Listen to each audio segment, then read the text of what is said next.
Thank you so much. All right, Mr. Andy.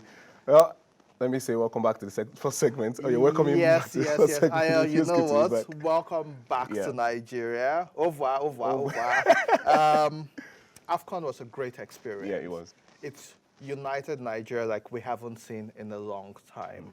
And I have a set of questions for you, but there's some information Nigerians need clarity about. We hear there's another AFCON tournament next year. Yeah. What's this about? So because of the COVID year, there has been the Oh, gaps. So it's supposed to be now. A lot of people will say, a lot of people are trying to correct us online. It's AFCON 2024. No, it's AFCON 23. The next one that's going to be held in Morocco next year in 2025 will be AFCON 24. So they're finding the balance. So, but then, like I said, when we had the presser with Dr. Patrice Motsepe, he mentioned that the date hasn't been settled yet. You know, they're looking at June, July. FIFA is always talking about their tournament, but it's happening next year in Morocco. you know, AFCON this year had the tendency to either be the worst or be the best because a week before the tournament, we didn't know where we were going to Yeah. watch it. Yeah. What do you think is the legacy of this AFCON 23, which has just ended? I think it's second week in, everyone was talking about how this is the best AFCON they've been at. And Yes. I'm asking myself that, wow, really?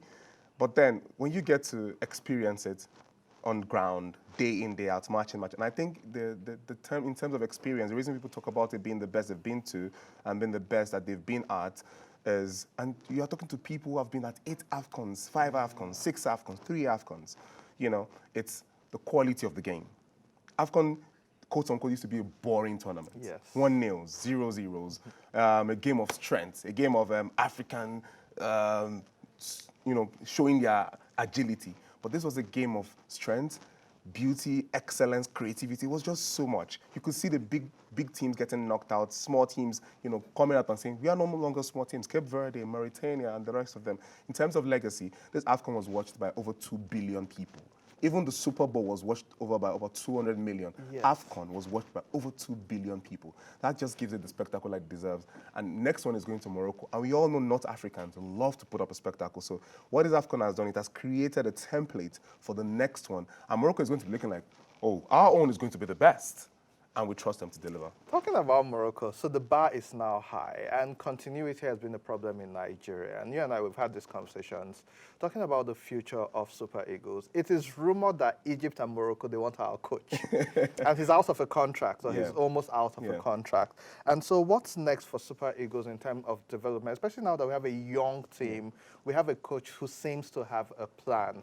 What's next for Super Eagles in terms of development? We're also hearing rumors because they had given him a target of the semifinals, and they had already prepped up somebody to take over from him with the expectation that maybe he might not make it that far. And then he made it to the final. And just like you said, he's the second, he came second in the tournament.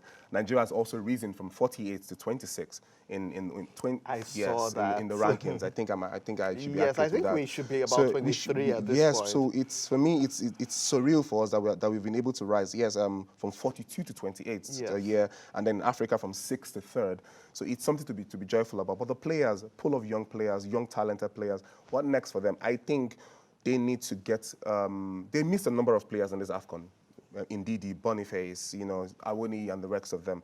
But we need to have a much more solid holding midfielder, somebody to help Alex Iwobi in terms of transitioning and having a larger depth in the squad. I think keep Jose Pizarro. A number of people said they should let him go. I think keep him. He got us this far. We have the World Cup qualifiers coming up, so we would not want to go in there with another mentality all over again and trying to change the working formula that has been able to get us this far. Just bulk up the team a little bit more with more players for call-ups and then transition them into the qualifiers and then get ready for the next AFCON. I think the crop of players that we have are good enough. It's just for them to, know what is what to play for Nigeria. So I don't think there's anything holding them back. I think there was a common problem, and one of which is the fact that most of these people haven't played together for a long time. The South African team, they were good because they had played together for a while. The Ivory Coast team, yes. And so a problem which Alex Iwobi faced is the same problem Osimhen face. When you play with people for a while, you know where the passes are coming from. I saw Iwobi try, but there were some connections that weren't coming through to him to push it forward to the striker. And that's also what happened with Osimhen, which is why he couldn't convert as much. But I know you had some level of support being able to go for this and some journalists, but it's tough for sports journalists. A lot of your funding, a huge percentage, is still covered by you, or you have to source for it. How do you think this tournament may have positively impacted sports journalists like yourself and in your space as a sports journalist? So on getting there, when we got there, first of all, the flight was incredibly high. Got a flight for about 1.1 million. And it's just about 1 hour, 30 minutes. Yes, 1 hour, 30 minutes from Lagos, 2 hours, 20 minutes from Abuja. And it's quite ridiculous for that to be said. Then we got in there and we're like, okay, let's go change some money. So in the mindset, okay, we are going with millions, or at least we can put money together. And then we got there and we changed the million to 423,000 CFA. And it was like, what is going on? So our money is half their money and their money is double our money.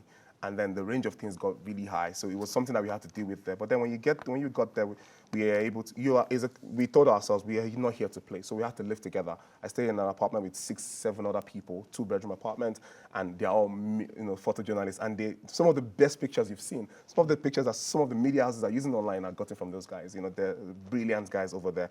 And then women too, and a lot of brilliant young ladies. So a lady that I interviewed, got featured as one of the CAF's top female journalists in Africa, talking about Justina. So in terms of experience, it was something very resounding for us. In terms of finances, we were able to cope because we understood. And CAF did, feed us. So a lot of people, we always look forward to the food. Oh, that's good. So we got fed. We had our media center where we went to almost every single day. We had a routine. If there's match day, a day before there's press conference, there's training, you go there. In the media center, there's always something to eat, to munch on, whether it's tea, whether it's coffee, whether it's snacks, so that was provided for us. But in terms of funding, a number of us, when we were there to put our work out there, got people to say, okay, you do this for me, do this for me, do that for me. Some people were able to go with sponsors, some people were not.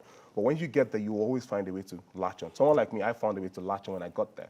I enjoyed seeing you guys on the bus together. Yeah. There's this camaraderie between Yes. the journalists. But for you as a person, what would you say was your largest type of growth that you've experienced as a result of being active in this tournament? For me, it's being called the producer of AFCON Experience 2023. It was surreal for me.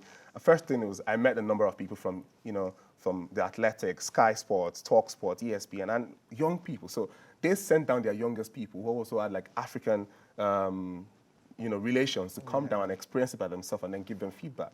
Then we met each other and being able to connect to people in your demography, in your continent, and then seeing them working out there and then them seeing you. So you think it's a pleasure meeting them. They also think it's a pleasure meeting you.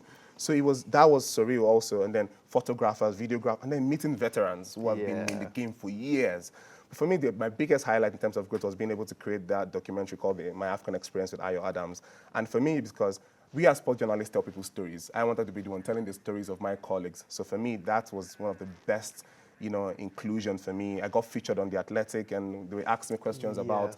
It was when the Super Eagles were thriving, and it was they called them the In-It boys. Yes. The UK boys. They were the ones who were scoring the goals. They were performing. Ola, Basi, and Ademola Lookman was bagging in the goals. So they brought up the question: do you think it matters that they are from outside the country?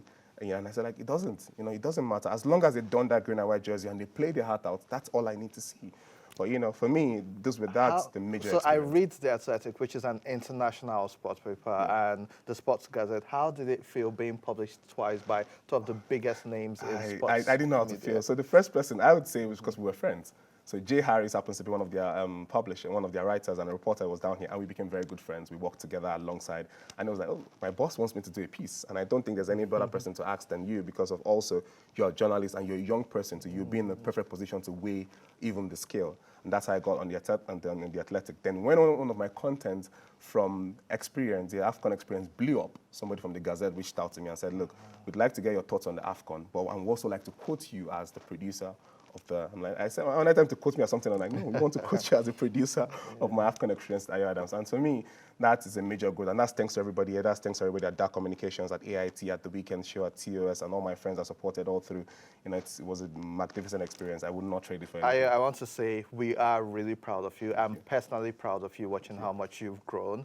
And you gave us the AFCON experience in the sense that we've never had this access to the players like we got. And I hope to see your documentary winning awards and more. Thank you. In the sports world, this is the NBA All-Star Weekend. So for basketball fans, you have a lot to look forward to. It's interesting seeing the lineup for the All-Star Weekend. I expected to see the likes of Steph Curry making the first team, but you're seeing some big names making the reserves, and then you're seeing some newer names being in the All-Stars for the first time. It's something we're excited about. In football, Chelsea has a game today. What do you think? Chelsea, Man City. I think Chelsea will always stand against Man City any day, anytime. I think so. I think we have the upper hand. Arsenal, what do you think about their progress so far? Same way they did last season. I just hope they don't cough up towards the end. So for me, that's if they snooze, they will lose to Man City. That's all I can Exciting sports weekends for everybody. That's the much we can take on today's episode of The Weekend Show. You can follow us on all social media platforms at Weekend Show NG. You can follow me at Andy Madaki. You can follow Ayo. At Ayo Adams. And you can also check YouTube at The Weekend Show NG for this episode and our previous episode. I want to thank you for your time and the privilege to give us the opportunity to share our thoughts and this program with you. Do have a blessed weekend and see you next week. And welcome back, Ayo.